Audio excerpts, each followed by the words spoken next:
వీరు మీకు రక్షణ మార్గము ప్రచురించు వారై ఉన్నారని కేకలు వేసి చెప్పాను. ఆమె ఇలాగూ అనేక దినములు చేయుచుండెను కనుక పౌలు వ్యాకులపడి దాని వైపు తిరిగి, నీవు ఏమేను వదిలిపోమని యేసు క్రీస్తు నామమున ఆజ్ఞాపించుచున్నానని ఆ దయ్యముతో చెప్పాను. వెంటనే అది ఆమెను వదిలి పోయెను. మనం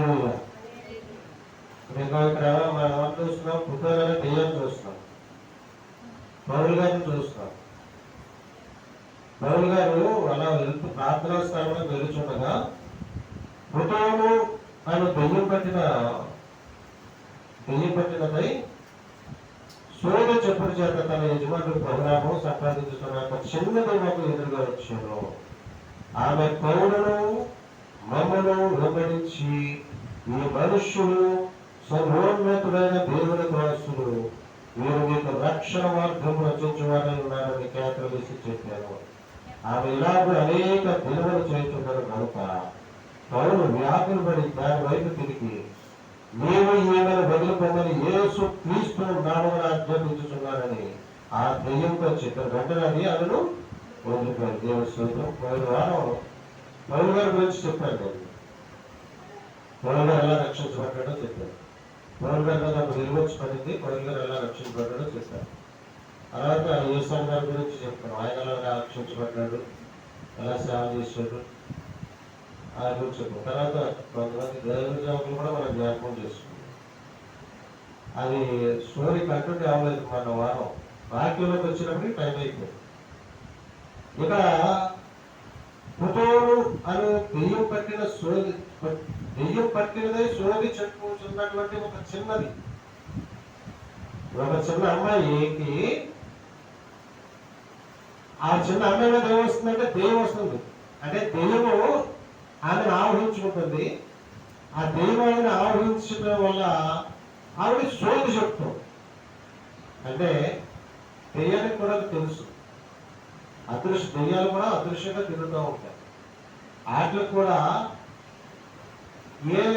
ఒక మనిషి జీవితంలో ఏం జరిగింది, ఏం జరుగుతుంది, ఏం జరగబోతుందో అట్లా తెలిసిపోతుంది. దెయ్యాలు తెలుసు. ఈ సోది చెప్పి వాళ్ళు ఏం చేస్తారంటే ఆ దెయ్యాలకి ఆహారం పెడతారు, దాంట్లో మాట్లాడతారు, దాన్ని పూజిస్తారు. అవి ఏం చేస్తుంది, వీళ్ళకి సహాయం చేస్తారు. అవి ఏం చేస్తారు, ఎవరికైనా కొన్ని విషయాలు చెప్తారు, లేదంటారు, డబ్బులు ఇస్తారు. అలా వాళ్ళు లాభం సంపాదించుకుంటున్నారు. అయితే ఈ జ్యోతిష్యం చెప్పేవాళ్ళు అంతే, ఈ సోది చెప్పేవాళ్ళు అంతే.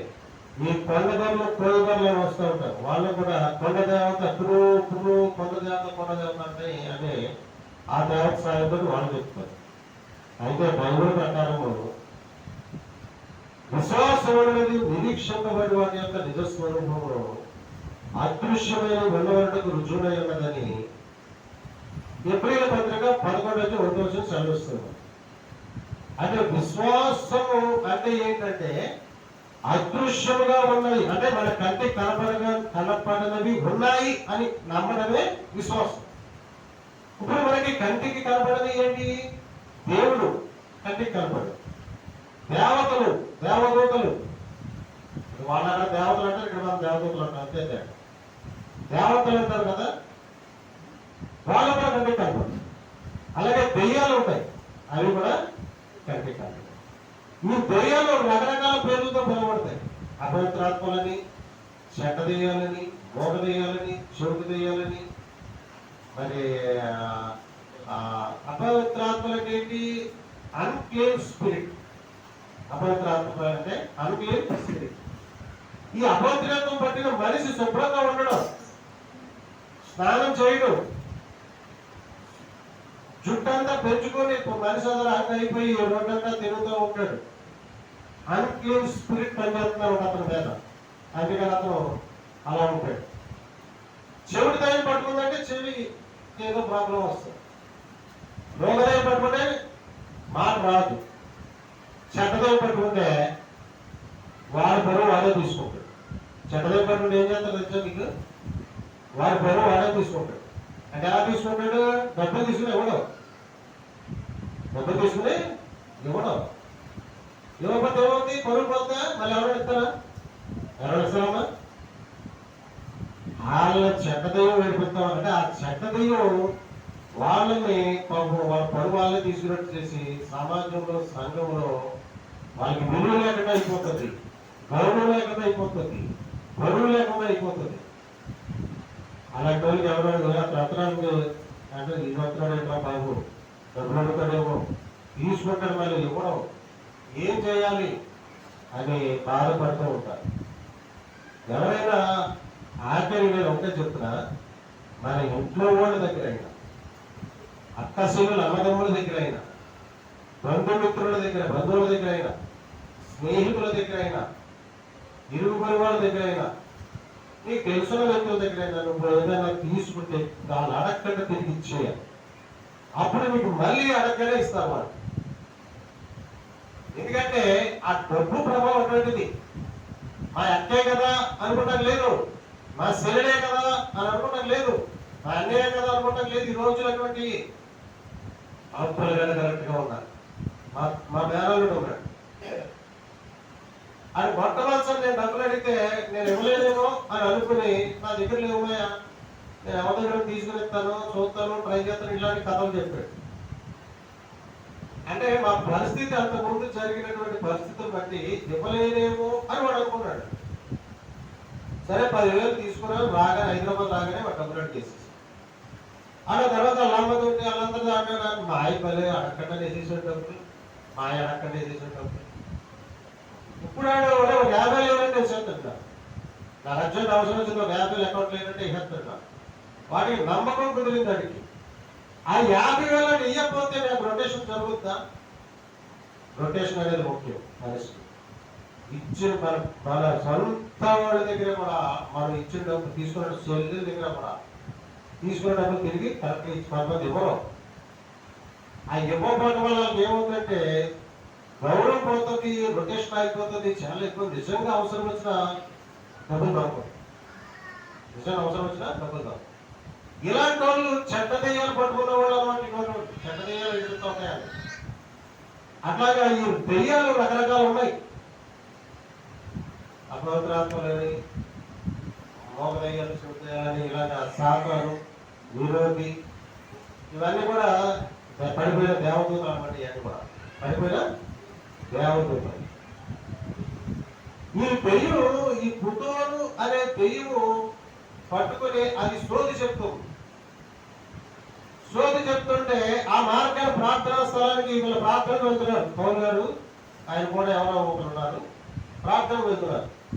అది ఎట్టుంది, వాళ్ళు ఎవరు చూసి వాళ్ళు వస్తున్నారు, వాళ్ళు సర్వోన్నతులైన దేవుని కుమారుని దాసులు, వాళ్ళు మీకు రక్షణ మార్గం ప్రచురించిన వారై ఉన్నారు అని చెప్పేస్తుంది దెయ్యం. దానికి ఎలా తెలిసింది? వీళ్ళ సర్వోన్నతులైన దేవుని దాసులకు దానికి ఎలా తెలిసింది? వాళ్ళు రక్షణ మార్గం చెప్తున్నానికి వస్తున్నారు మీకు అని వాళ్ళు దానికి ఎలా తెలిసింది? రక్షణ మార్గం చెప్పడానికి వస్తున్నారు వాళ్ళు, వాళ్ళు సర్వోన్నతులైన దేవుని దాసులు ఆయన దెయ్యానికి తెలుసు. యేసు ప్రభు నమ్ముకున్న వాళ్ళు ఎవరో, యేసు ప్రభు నమ్మని వాళ్ళు ఎవరో దెయ్యానికి తెలుసు. కరెక్ట్ గా ఉండేవాళ్ళు ఎవరో, పాపం చేసే వాళ్ళు ఎవరో దెయ్యానికి తెలుసు. దేవుడికి తెలుసు, దెయ్యానికి తెలుసు, దేవుడికి తెలుసు, దేవతలకు కూడా. అంటే అదృశ్యంగా ఉండే శక్తులకి తెలుసుకోవాలి. ఇప్పుడు ఒక మాట అంటాడు కొరింథీ పత్రికలో, దృశ్యమైనవి అనిత్యములు, అదృశ్యమైనవి నిత్యము. దృశ్యమైనవి అంటే ఏంటి? కంటికి కనపడేవి, కంటికి కనపడేవి. అవి అనిత్యములు. అనిత్యములు అంటే ఏంటి? అవి ఉండవు అని అర్థం. అనిత్యములు అంటే అవి నిత్యం కాదు అంటే అవి ఉండవు. నిత్యములు అంటే అవి ఉంటాయి. ఇక్కడ దృశ్యమైనవి అనిత్యములు అంటాడు, అదృశ్యమైనవి నిత్యములు అంటాడు. ఇక్కడ అదృశ్యమైనవి అంటే ఏంటి? అదృశ్యమైనవి అంటే దేవుడు, దేవదూతలు, దెయ్యాలు, ఈ పరలోకం, పాతాళం, అగాధం, ఈ నెమ్మది స్థలం, వేదన స్థలం అన్నీ ఉన్నాయి. అవి మన కంటికి కనబడం. అవి నిత్యములు, అవి ఎప్పుడూ ఉంటాయంటాయి. దేవుడు అంటాడు, అత్యున్నతమైన ధవళ సింహాసనంపై ఆసీనుడై ఉంటాడు దేవుడు. కెరూబుల మధ్య ఉంటాడు ఆయన. కెరూబులు పక్కన ఉంటాయి, 4 జీవులు ఉంటారు, 24 పెద్దలు ఉంటారు, కోటాను దేవతలు ఉంటారు. అది ఒక సభ, దేవుని సభ. ఆయన పరలోకంలో ఉంటాడు, ఆకాశంలో ఉంటాడు. ఆయన ఆకాశంలో పరలోకంలో ఉంటాడు. ఆయన ఎప్పుడూ అలాగే ఉంటాడు. ఆయన యుగయుగాలు ఉంటాడు. ఆయన మారడు. అవి అనిత్యము అంటే అవి కంటికి కనపడవు, అవి ఉంటాయి శాశ్వతమై. మరి నిత్యములు కంటికి కనిపించేవి అనిత్యములు. అంటే కంటికి కనబడి అవి నిత్యములవి, అవి ఎప్పుడూ ఉంటాయి. నిత్యం అంటే ఉంటాయి, అనిత్యములు అంటే ఉండవు. అనిత్యములు అంటే ఏంటి? కంటికి కనబడేవి అనిత్యములు. ఇప్పుడు ఏంటి కంటికి కనబడలేదు? ఇప్పుడు మనకి ఈ బ్రిడ్జ్ మండలం ఉంది కదా, ఇప్పుడు చూసాం కదా, ఇప్పుడు ఏమైపోయింది అంటే అది వరదలో పట్టుకుపోయింది. ఈ బిల్డింగ్ ఏమైపోయింది అంటే అది భూకంపంలో పోయింది. అరే మనవారికి ఇక్కడ పెద్ద గుడి ఉండేదిరా, ఏమైందంటే అది కూలిపోయింది. అట్లాగా ఈ కంటికి కనబడేది శాశ్వతంగా. మనిషి అనుకుంటాడు, ఆహా ఒక 100 కోట్లు సంపాదించుకుని విమానాలన్న బిల్డింగ్ కట్టేసి ఒక 10 ఫ్లోర్లు 12 కోట్లు 20 కోట్లు వేసేసి ఆహా అనుకుంటాడు. అది సరైన భూకంపం ఏమైతుంది? గుజరాత్ లో భూకంపం చూస్తున్నాం, ఎన్ని బిల్డింగులు కూలిపోయినాయి. ఇవాళ యుద్ధంలో ఎన్ని బిల్డింగులు యుద్ధం జరిగినప్పుడు బాంబులు వేసేస్తారు, ఎంత ఆస్తి నష్టం అయిపోయింది. బాంబులు వేసేస్తే ఉక్రెయిన్ లో కానివ్వండి, రష్యాలో కానివ్వండి, ఆ యొక్క మరి ఇరాన్ లో కానివ్వండి, పాలస్తీనాలో కానివ్వండి, ఎన్ని బిల్డింగులు కూలిపోయి అంత ఆస్తి ఎంతో నిరాశ్రయం అయిపోయారో తెలుసా మీకు? 100 కోట్ల ఆస్తి కలిగిన వాళ్ళు కూలి పని చేసుకుని బతుకుతారు. వాళ్ళు రాజభోగాలు అనుభవిస్తున్న వాళ్ళు, పని మనుషుల చేత పని చేయించుకున్న వాళ్ళు ఈరోజు వాళ్ళ పని మనుషులు అయిపోయారు.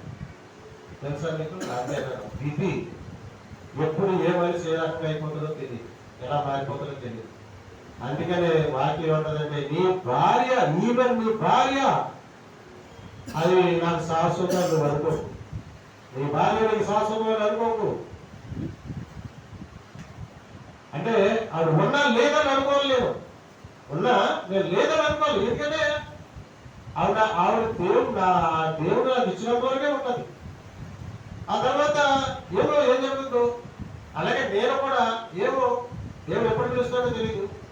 రాత్రి 40 వేలు చక్కగా వచ్చాడు, ప్రార్థనలో కూర్చున్నాడు, పాట పాడాడు, ప్రార్థన చేశాడు, 2 మాటలు పాడాడు, ప్రార్థన చేశాడు, చక్కగా వాక్యం ఉన్నాడు, భోజనం తిన్నాడు, పాలకు తీసుకుని సంతోషించాడు. రాజపాలన చూసారు, మన వంటి చేతులు వెళ్తానికి ఇష్టం లేదు, ఆయన ఎంత మంచి అని ఎంతో సంతోషించాడు. మా అబ్బాయి కొన్ని మంచి చెప్పాడు, ఇంటికి వెళ్ళాడు. రాత్రి ప్రభువులతో నిద్రించాడు. ఇప్పుడు ముందు తీసుకున్నాడు. ఏం జరుగుతూ మన శాశ్వతం కాదు, కంటికి కనపడేది శాశ్వతం కాదు. ఇలా వరదల్లో మోటార్సైకిల్ కొట్టుకుపోతున్నాయి, కార్లు కొట్టుకుపోతున్నాయి, మనుషులు కొట్టుకుపోతున్నారు, ఊళ్ళు మునిగిపోతున్నాయి.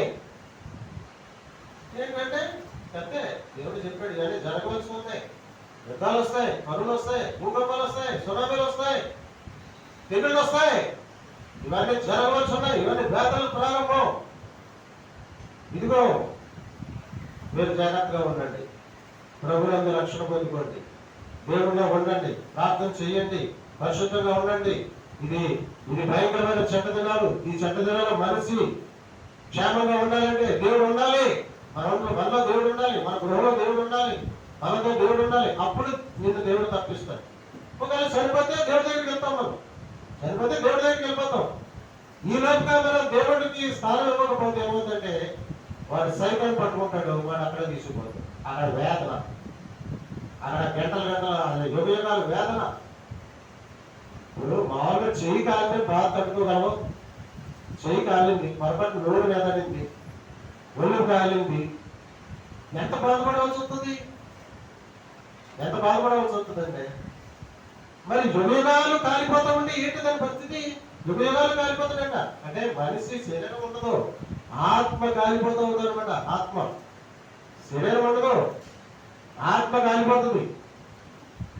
అదే ఆత్మ దేవుడి దగ్గరికి వెళ్తే నెమ్మది, ప్రశాంతత. చక్కని బంగారు భూముల్లో ఆ లోక శుద్ధ సువర్ణంతో చేయబడినటువంటి ఆ యెరూషలేము పట్టణంలో ఎంతో హ్యాపీగా ఉంటాం. దేవుడు ఆరాధిస్తూ ఉంటాం, దేవుడితో ఉంటాం, దేవుడు మనతో ఉంటాడు, ఆయనతో కలిసి 1000 ఏళ్ళ పరిపాలన చేస్తాము. ఇంత భాగ్యం ఎవరికైనా వస్తుందా? ఈ భాగ్యం పొందుకోవాలంటే ఏం చేయాలి? రక్షణ పొందుకోవాలి. ఈ భాగ్యం పొందుకోవాలంటే రక్షణ పొందుకోవాలి. లేకపోతే తర్వాత తీర్పులోకి వస్తారు. తర్వాత వాళ్ళ దేవుడికి అనుగ్రహం బట్టి ఉంటారు. బైబిల్ ఏం చెప్తుందంటే, కొంతమంది ఇప్పుడు దేవుడు రాకముందే రక్షణ పొందుతారు, కొంతమంది సంఘం ఎత్తబడిన తర్వాత రక్షణ పొందుకుంటారు, కొంతమంది పాతాళంలో కూడా రక్షణ పొందుకుంటారు. ఇట్లాగా ఉందంట.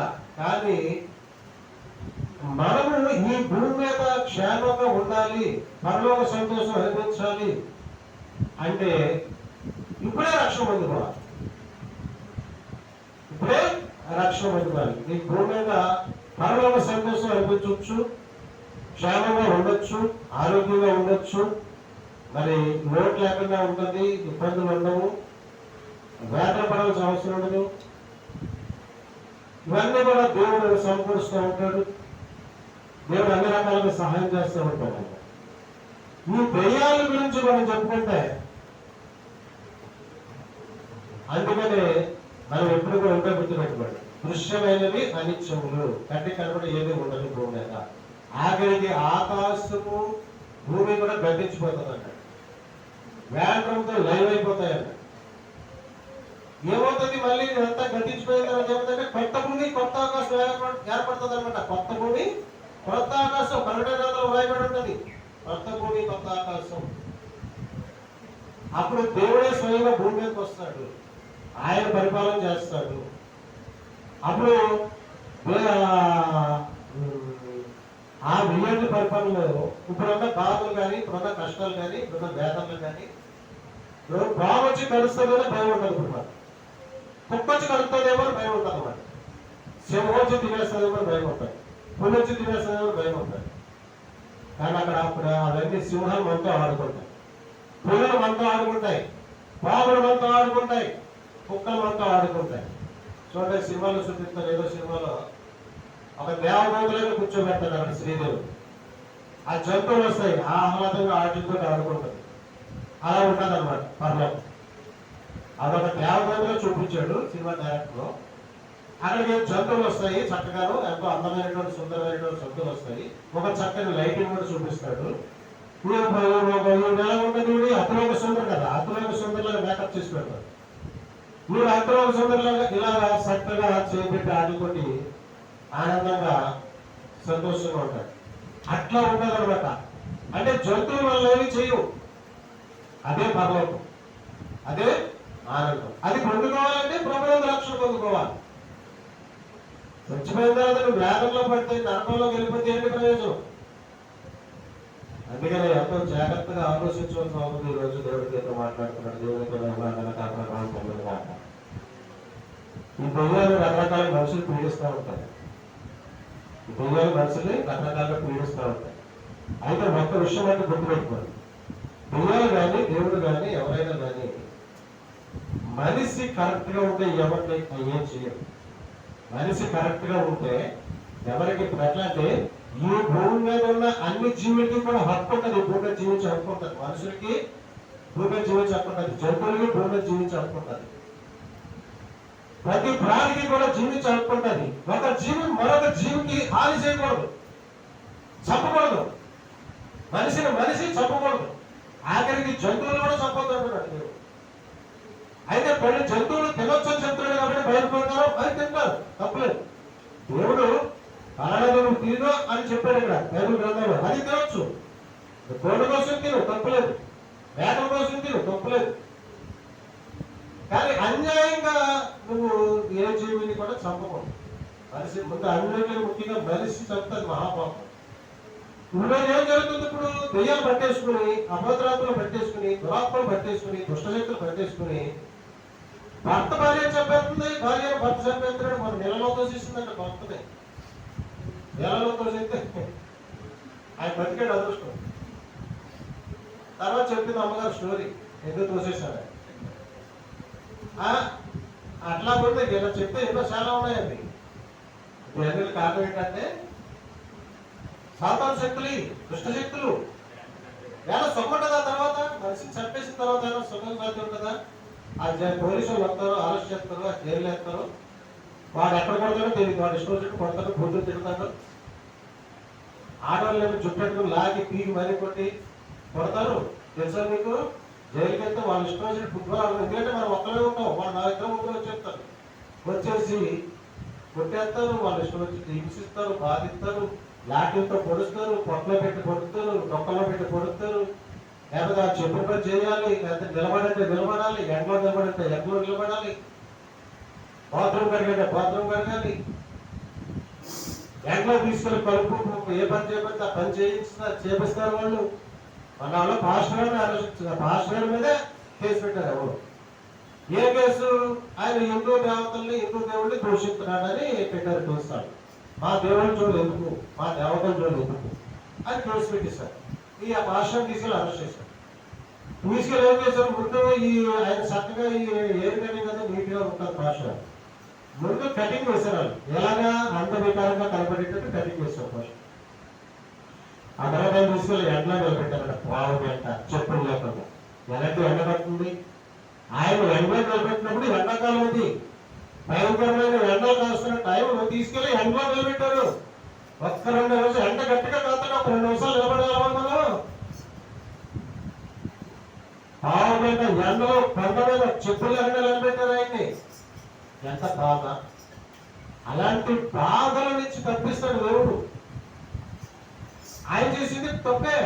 మరో దేవుడు దూషించమని చెప్పలేదు బైబిల్ ఇక్కడ, మరో దేవుడు పెట్టమని చెప్పలేదు బైబిల్ ఇక్కడ, వాళ్ళు బలబలాలు దెబ్బతిన్నట్టు మాట్లాడమని చెప్పలేదు బైబిల్ ఇక్కడ. నీకెందుకు వాళ్ళు కూడా? నువ్వు చెప్పలేదు, నువ్వు చెప్పుకో. నీ దేవుడు గొప్పడని చెప్పుకో, ఈయన పరిశుద్ధుడు అని చెప్పుకో, ఇక్కడ పడితే పాప నుంచి విడిపిస్తారని చెప్పుకో, నిత్యసేమో దొరుకుతారని చెప్పుకో, ఈ దేవుడు మహిమ దేవుడు అని చెప్పుకో, జీవితాలు మారిపోతాయని చెప్పుకో. వాళ్ళు కూడా నీకెందుకు? ఆ దేవుడితో ప్లాన్ చేయవలసిన అవసరం మనకు లేదు. అలాంటి శ్రమలు చేస్తారన్నమాట. ఒక మనిషి పోనీ చేసి మర్డర్ చేసి జైలుకి వెళ్తే కొన్ని జైలు ఉంటాయి, మనకు చదివారు నేను. వాళ్ళైతే బుట్లో పెడతారు, బుట్లో పెడతారు. అంటే పావులని పంజరంలో పెడతారు మనిషిని, బట్టలు తీసి కొడతారు, ఎండలో నడిపిస్తారు. వాళ్ళు ఎవరంటే ఉగ్రవాదులు అనమాట. ఒక జైలు ఉందట, భయంకరమైనటువంటి పనిష్మెంట్ అనమాట. 24 గంటలు నిలబెడతారు, అక్కడ నిలబెడతారు, అలాగే నిలబడి ఉండాలి.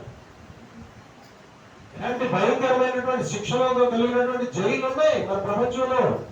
మన ఉగ్రవాదుల కోసం ప్రత్యేకంగా నిర్మించిన జైలు ఉంది. మన ఉగ్రవాదులకు ఏం చేస్తే మనుషులు చంపేస్తారు కదా, వాళ్ళకి ప్రత్యేకమైనటువంటి పనిష్మెంట్. అది చూస్తే గొప్పలు పుడిచిపోతారు. అంటే ఎప్పుడు కూడా వాళ్ళ పాప ఉగ్రవాదం జోలు వాళ్ళు వెళ్ళకూడదు అని అనుకుంటారు తెలుసుకున్నట్టయితే. వీళ్ళు ఎందుకు